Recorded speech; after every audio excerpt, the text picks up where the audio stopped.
श्लोक से 18,000 श्लोक का पुराण प्राप्त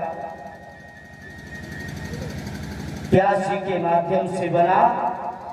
तो भागवत में प्रवेश होने से पहले महाभारत में प्रवेश होना। भागवत की जो शुरुआत है वो महाभारत से। जिस समय और भागवत का प्रथम श्लोक है, जन्माद्यस्य यतोऽन्वयादितरत् चार्थेषु विघ्नं सुरा तेने ब्रह्महृदादि कवये मोहन्ति यत् सूर्यः तेजो वारिमृदां यथा विनिमयो यद्यते सर्गो मृगः धाम्ना स्वेन सदा निरस्यगुह्यं सत्यं परं धीमहि। भागवत का प्रथम श्लोक है, जन्माद्यस्य यतोऽन्वयादितरत् चार्थेषु विघ्नं सुराट् तेने ब्रह्महृदादि कवये मोहन्ति यत् सूर्यः तेजो वारिमृदां यथा विनिमयो यद्यते सर्गो मृगः धाम्ना स्वेन सदा निरस्यगुह्यं सत्यं परं धीमहि। ये भागवत का प्रथम स्कंद का प्रथम श्लोक है। भागवत में महाभारत में प्रवेश करेंगे। जिस समय भगवान का विचार था कि महाभारत ना हो, और दुर्योधन ने ऐलान कर दिया था कि बगैर युद्ध के मैं पांडवों को एक सुई की नोक के बराबर भूमि को नहीं दूंगा।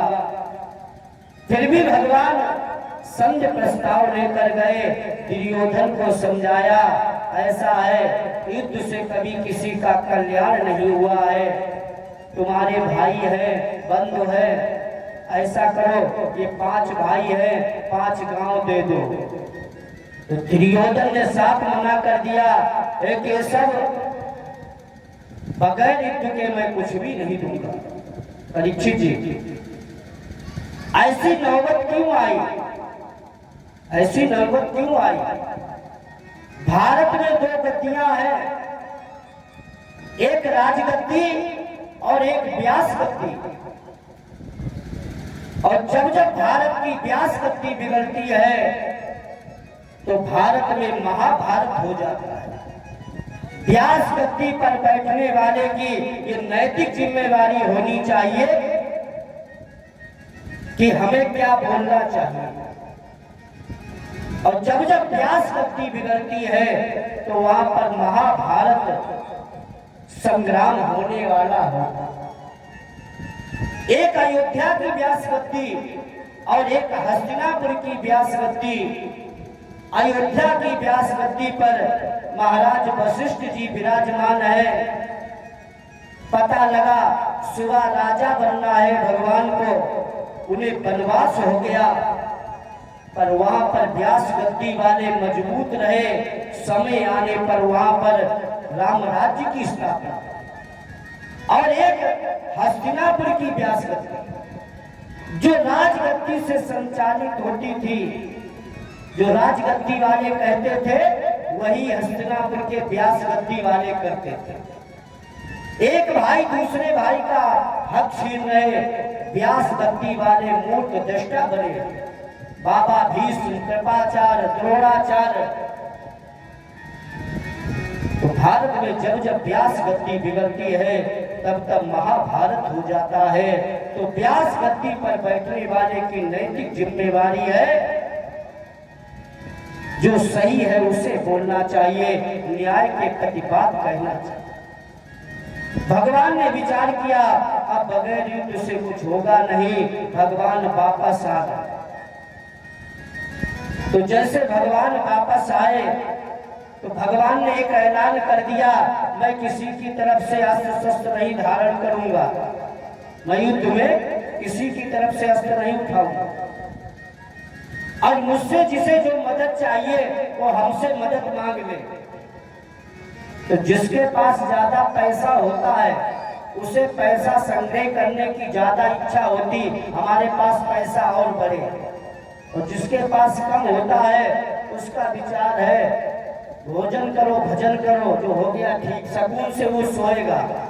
पैसा वाला कभी सोता नहीं सुकून से।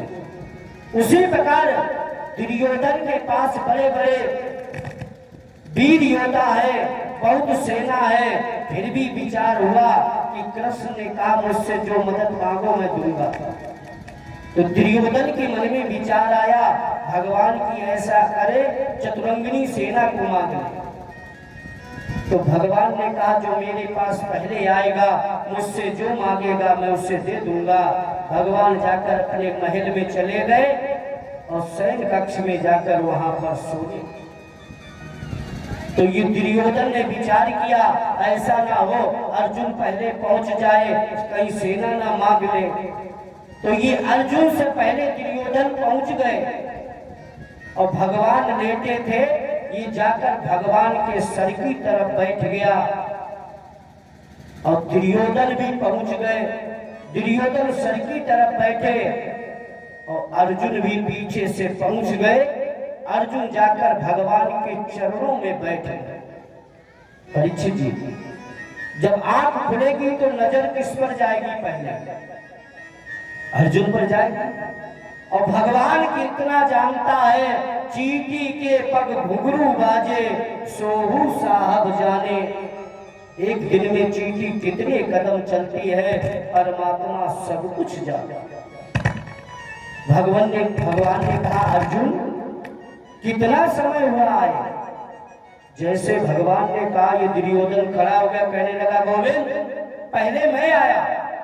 तो भगवान ने मुस्कुराते हुए कहा दुर्योधन पहले तो नजर मेरी अर्जुन पर पड़ी और मैंने कहा जो मेरे पास पहले आएगा।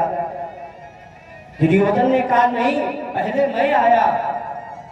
भगवान ने मुस्कुराते हुए कहा अर्जुन पहले कौन आया? तो अर्जुन ने कहा प्रभु पहले तो ये दुर्योधन ही आया। तो भगवान ने कहा दुर्योधन मांग लो तुम्हें क्या चाहिए।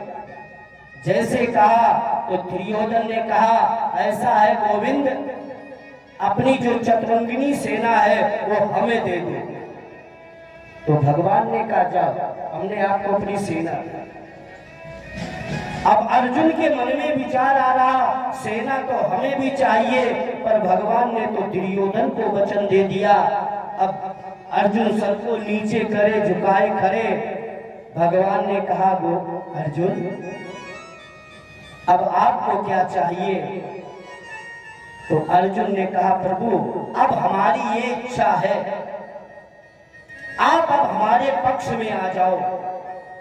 जैसे कहा हमारे पक्ष में आ जाओ हमारी तरफ रहो। इसका अध्यात्म क्या है? दुर्योधन सर की तरफ बैठा तो दुर्योधन को क्या मिला और भगवान के चरणों में अर्जुन बैठे तो अर्जुन को क्या मिला? भगवान के मुख में है माया, भगवान के मुख में है माया और चरणों में है भक्ति। दुर्योधन सर पर बैठा तो इसे भगवान की माया यानी सेना मिली और अर्जुन चरणों में बैठे तो भगवान की भक्ति भगवान प्राप्त। आपने देखा होगा परीक्षित जी, मान लो ये कथा होती चरणामृत बनता है, कभी आपने सुना भगवान का मुखामृत? चरणामृत, चरणों में है भक्ति मुख में है माया। और आपने जितने प्राचीन मंदिर देखे होंगे जो विशाल मंदिर बने हैं उसमें दरवाजा छोटा क्यों लगाया जाता था? क्या जिसने इतना बड़ा मंदिर बनवाया है क्या उसके पास पैसा नहीं रहा तो गेट बड़ा लगवा दे? बनवाने वाले का विचार था कि भगवान के जब दरवाजा छोटा होगा और जो भक्त जब आएंगे तो सर झुकेगा तो चरणों में नजर पहुंचेगी, चरणों में है भक्ति और मुख में है माया। तो आज भगवान की सेना प्राप्त हो गई। बोलिए गोविंद भगवान की जय।